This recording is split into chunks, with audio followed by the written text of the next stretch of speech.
Halo, selamat pagi dan selamat berjumpa kembali di channel ini di Mind Trading Institute bersama saya, Leo Budi. Di video kali ini kita ingin membahas sedikit tentang update IHSG sekaligus kita mau melihat sesuatu yang menarik terjadi pada hari Jumat kemarin. Pada hari Jumat kemarin, indeks ditutup dengan sebuah candle hijau. Mungkin banyak orang yang akan bilang, oh ini candle hammer. Atau mungkin nanti kalau besok dia naik, dia mungkin akan membuat sebuah pattern namanya morning star dan lain sebagainya. Saya tidak ingin mengambil kesimpulan di situ karena memang kita tidak akan membahas tentang hal itu. Karena menurut saya ini adalah sebuah reaksi pasar atas sebuah berita yang dianggap positif. Karena isu utama dari penurunan indeks harga saham gabungan kita tahu ini adalah karena kasus COVID-19. Dan pada hari Jumat kemarin sekitar jam 3 atau menjelang penutupan ada sebuah berita yang mengatakan bahwa Presiden Jokowi sudah memesan hampir sekitar 5 juta butir obat untuk melawan corona ini, yaitu Korovin dan Avigan. Pasar merespon itu menjadi sesuatu yang positif karena memang itu yang ditunggu oleh pasar kan. Penurunan indeks harga saham gabungan hari ini karena isu tersebut. Sehingga kalau ada obatnya untuk melawan isu tersebut, maka itu menjadi sebuah reaksi pasar. Oke? Nah, di video kali ini kita tidak akan membahas tentang ini rebound atau enggak. Kita tidak membahas itu. Tapi kita ingin melihat ada sebuah fenomena menarik yang terjadi pada perdagangan di hari Jumat kemarin. Di mana rebounds yang terjadi pada sejumlah saham itu terjadi setelah berita tersebut. Dan kita ingin melihat sisi lain daripada rebounds tersebut. Teman-teman mungkin sering mendengar sebuah istilah yang mengatakan bahwa when market is fearful, then we must greedy. Pada saat market sedang dalam keadaan ketakutan, kepanikan, ya, market cenderung apa? Akan wait and see. Wait and see dalam arti mereka sedang menjaga kapan ini saham ini naik, kapan ini akan rebound, kapan ada berita positif masuk. Jadi begitu ada berita positif masuk, mereka akan dengan sangat cepat bertindak. Nah, saham-saham seperti itu cenderung kita harus bilang dalam tanda petik itu kayak ada yang menjaga. Ya, ada yang sedang memperhatikan saham tersebut. Jadi begitu ada berita positif tentang permasalahan isu utama tersebut, saya kayak kemarin ada berita tentang obat corona yang akan dipakai untuk penanganan corona di Indonesia. Pasar langsung merespon dan teman-teman lihat respon mereka. Jadi kita akan membahas tentang hal itu. Beberapa saham, mungkin ada sekitar hampir 50 saham itu terjadi rebounds. Rebounds yang sangat cepat dengan modal yang saya bilang sangat sedikit, sangat kecil. Kenapa mereka dengan modal kecil dapat membuat rebound dari harga saham yang begitu tinggi? Jadi ada beberapa saham yang kita ingin bahas di sini. Nanti mungkin di deskripsi teman-teman bisa lihat list dari total semua saham tersebut. Tapi ini saya akan hanya membahas beberapa saham aja agar teman-teman bisa mendapatkan sebuah insight. Insight dari rebounds yang terjadi kemarin. Rebounds yang terjadi kemarin menurut saya adalah sesuatu yang cukup unik ya. Di situ kita bisa juga sekaligus melihat bahwa saham-saham pilihan kita apakah itu benar-benar dalam tanda petik ada institusi yang sedang menjaga itu atau institusional support di mana pada saat isu utamanya mulai mereda, saham tersebut pasti akan mulai langsung diakumulasi. Nah, kita mau lihat hari ini di video kali ini saham-saham seperti apa saja dan apa yang kita lihat di sana. Yang pertama adalah teman-teman, saya ingin teman-teman melihat sebuah saham namanya Cleo. Oke, teman-teman bisa lihat di candle terakhirnya, di situ kelihatan bahwa modal yang digunakan atau volume yang terjadi pada hari Jumat kemarin kita 8,81 miliar. Atau kalau dinetkan ya berarti cuma hanya buy yang buy aja, berarti buy and sell-nya dikurangin sehingga mendapatkan netnya itu hanya ada 5,462 miliar. Ini adalah saham pertama yang kita coba lihat, yaitu Cleo.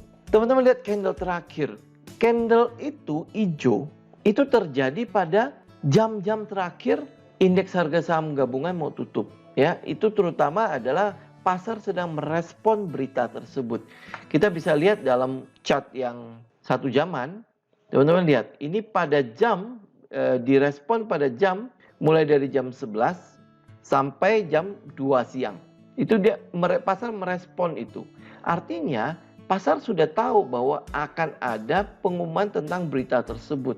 Dari jam 11 sampai jam 2 siang, kurang lebih pada jam segitu. Setelah itu tidak ada transaksi lagi. Jadi transaksi yang besar itu terjadi pada jam 11 siang, berarti menjelang penutupan sesi kedua, sampai sekitar jam 2 siang, berarti pada saat pembukaan dan menjelang penutupan itu terjadi respon berita tersebut. Ingat loh ya teman-teman, berita tersebut baru mulai beredar itu menjelang penutupan. Dan institusi pasti lebih tahu duluan. Ini yang saya bilang teman-teman, teman-teman perlu mengenali why dari sejumlah pergerakan saham tersebut. Apakah ini merupakan sebuah potensi untuk rebound? Saya berpikir tidak, tetapi insight yang ingin saya berikan, share ke teman-teman pada video kali ini adalah teman-teman bisa melihat bagaimana respon pasar terhadap permasalahan atau isu utama. Jika teman-teman udah tahu itu isu utama, maka teman-teman bisa lihat responnya mereka itu satu. Yang kedua adalah teman-teman bisa lihat juga bagaimana dalam keadaan pasar yang begitu panik, institusi hanya memerlukan sedikit uang atau sedikit modalnya untuk bisa menaikkan harga saham tersebut cukup tinggi. Oke, jadi insight itu teman-teman bisa lihat di situ. Maka dari itu, kenapa saya selalu minta teman-teman untuk terus memantau isu utama dari penurunan dari harga-harga saham yang ada di indeks harga saham gabungan. Karena begitu teman-teman tahu kapan ini akan mereda, maka teman-teman juga akan bisa bersiap untuk masuk ke pasar. Kapannya, jadi when-nya itu kapan ya. Dan hari ini, di video kali ini kita akan membahas tentang saham-saham apa yang merespon itu, sehingga kita juga tahu bahwa saham-saham ini ada yang menjaganya atau ada support dari institusi. Entah itu perusahaannya sendiri melakukan buyback, ya, memanfaatkan rebound sementara tersebut karena ada berita positif ini, atau memang ada institusi lain yang memanfaatkan peluang ini untuk masuk dulu sedikit. Karena ya kita lihat penurunan harga-harga saham saat ini itu udah bener-bener kalau buat kita, apalagi buat value investor, itu udah sangat menggiurkan. Mereka udah bersiap untuk masuk. Sangat menggiurkan buat saya ya. Kenapa? Karena memang harga-harganya sudah di bawah harga value fundamental yang seharusnya ada. Nah, saham yang kedua teman-teman bisa lihat ya. Misalnya adalah Adaro. Pada candle terakhir teman-teman lihat, dia mantul kan, dan itu menghasilkan sekitar 15,5% kenaikan dari Adaro. Dan itu pun sama terjadi pada menjelang penutupan. Coba teman-teman lihat, mulai dari jam 10 malah ya. Nah, sampai sekitar jam 15. Jadi ini indikasinya apa? Indikasinya memang ada yang menjaga itu, ada yang merespon berita positif tersebut sehingga mereka mulai mengkolek saham tersebut ya. Tujuannya untuk mengkolek apa? Untuk melakukan yang namanya antisipasi atau pricing in. Pricing in terjadi karena memang harga sahamnya sudah kita bilang keterlaluan murah. Kalau memang cuci gudang ya cuci gudang. Ya ini mungkin udah sales, cuci dan cuci lagi gitu. Nah jadi karena itu udah terlalu murah dan tidak mencerminkan nilai fundamental yang sebenarnya, itu pasti akan diborong. Dan kejadian hari Jumat kemarin itu bisa memberikan kepada kita sebuah insight bahwa saham-saham ini yang cukup baik untuk kita bisa perhatikan atau jadikan watchlist. Tujuannya apa? Tujuannya adalah kita mau ikut kemana big player melangkah. Jadi untuk mendapatkan ya kita bilang kalau teman-teman mau pakai itu menjadi trading, itu hanya untuk mengikuti tren yang akan naik sampai ke harga fundamentalnya.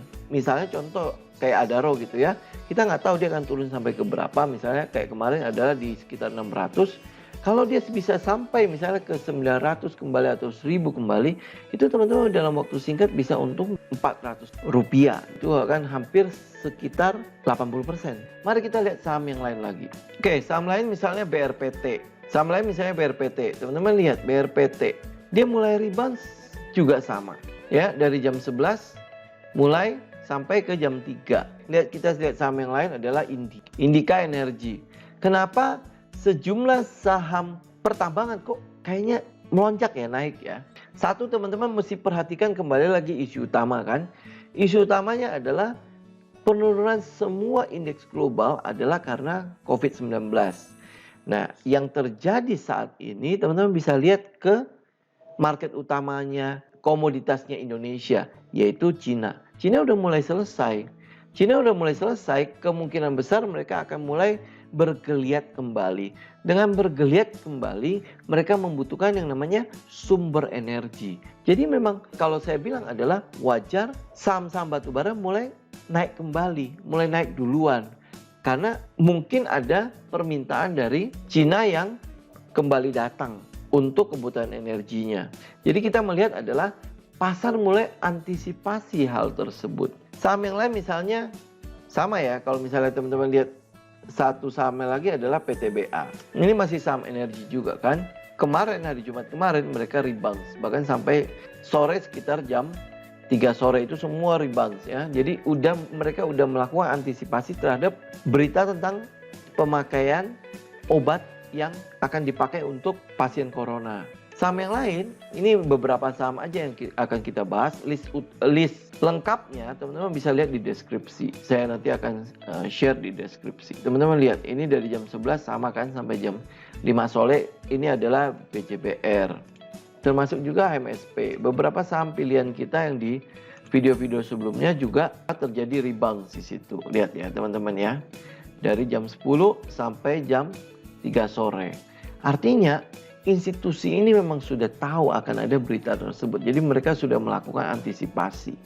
Nah, pertanyaan selanjutnya adalah apakah ini tanda akan rebound? Kita akan bahas ini dalam satu video khusus ya. Saya udah sedang menyiapkan satu video tentang skenario terjadinya rebound. Nah, buat saya untuk saat ini tidak akan rebound dalam waktu dekat ini. Teman-teman kan sering bertanya kan, kapan panen raya itu tiba? Kapan panen itu tiba?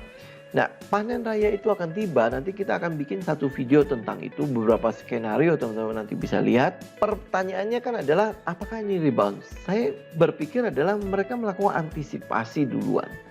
Antisipasi dalam arti apa? Satu, ini kan obat yang diumumkan oleh seorang presiden ya, pemimpin negara, itu sampai mengumumkan bahwa akan dipakai dua obat ini, chloroquine dan Avigan. Jika seorang presiden sampai mengumumkan ada dua obat ini, tentu dia sudah mendapatkan yang namanya briefing dengan sejumlah data yang lengkap, maka dia berani mengungkapkan itu. Ya, jadi pasar melakukan antisipasi dalam arti apa? Dia melakukan antisipasi kalau benar obat ini bekerja. Ya, kalau obat ini bekerja ternyata memberikan efek yang positif, jumlah pasien-pasien corona itu sembuhnya menjadi berkali-kali lipat, maka kita akan melihat memang ada kecenderungan pasar akan merespon hal tersebut sebagai sesuatu yang positif. Oke? Karena ini udah dites. Cuman memang masih ada beberapa perdebatan tentang dua obat ini. Jadi artinya apa? Kita mau nggak mau adalah harus menunggu konfirmasi. Kita nggak tahu. Tetapi buat value investor atau teman-teman yang ingin melakukan investasi, teman-teman jangan lewatkan kesempatan ini. Ini boleh teman-teman udah mulai cicil. Artinya kita tidak menggunakan sebagian besar modal kita masuk ke dalam pasar ini. Karena kita mau nggak mau ikut antisipasi. Jadi mulai cicil, misalnya 10% atau 20% teman-teman bisa mulai cicil sambil menunggu konfirmasi selanjutnya apakah dia rebound atau dia kembali tetap turun. Buat saya ini memang masih akan turun. Yang saya lihat ke depannya adalah saat ini udah mulai terjadi yang namanya rapid test. Rapid test itu artinya tes yang bisa dipakai dalam waktu 15 menit langsung ketahuan pasien ini positif atau negatif. Begitu positif kan pemerintah sudah menyiapkan sejumlah sarana untuk dipakai buat karantina. Ya, contoh misalnya kayak Wisma Atlet, ada beberapa hotel saya dengar juga sudah disiapkan untuk mengkarantina agar pasien-pasien yang positif ini tidak berkeliaran. Ini merupakan sesuatu yang cukup positif buat saya. Ya, karena dengan dikarantina carrier-carrier yang positif ini, otomatis virus ini akan dihambat untuk berkembang lebih pesat. Kenapa? Karena sekali lagi, pasien-pasien yang sudah terinfeksi atau terpapar corona, banyak yang masih sehat. Nah, begitu dia masih sehat, karena dia masih sehat, maka dia terus berkeliaran kemana-mana. Itu kan sesuatu yang kita khawatir malah membuat penyebaran akan bertambah luas. Nah, kita mau lihat itu. Nah, nanti itu saya akan masukin ke dalam satu video sendiri. Satu video kita akan bahas tentang beberapa skenario. Kapan sih kira-kira panen itu terjadi? Oke, di video kali ini kita hanya akan membahas tentang insight ini. Teman-teman lihat. Ada saham-saham yang tiba-tiba rebound karena berita positif ini. Nah, rebound inilah makanya saya pikir ini sesuatu yang menarik untuk saya bisa bagikan kepada teman-teman. Silakan lihat list lengkapnya di deskripsi di bawah ya. Itu ada hampir sekitar 50 saham. Dan sekali lagi, insight ini saya ingin teman-teman lihat sebagai kesempatan untuk teman-teman bisa me-watchlist saham-saham tersebut. Sekali lagi, karena satu, itu ada yang menjaga. Dalam tanda petik ada yang menjaga, ada institusi yang mensupport, ada institusi atau mungkin kita bilang investor-investor yang mempunyai dana lebih yang sedang wait and see dan menjadikan saham-saham tersebut sebagai watchlist mereka. Dengan mengetahui adanya institutional support pada saham-saham tersebut, maka kita menjadi lebih pede untuk mengkoleksi saham tersebut. Alasan utamanya adalah pergerakan harga hanya terjadi kalau ada institusi yang mensupport. Atau yang sering saya sebut sebagai kalau ada gajah di dalamnya. Ya, bukan retail yang bisa menggerakkan harga, tapi adalah institusi yang bisa menggerakkan harga. Oke guys, selamat berburu saham-saham ini dan bisa teman-teman pantau pada saat market sudah mulai menunjukkan penurunan yang cenderung stabil. Demikian teman-teman video kali ini. Sampai berjumpa lagi di video berikutnya. Salam tim.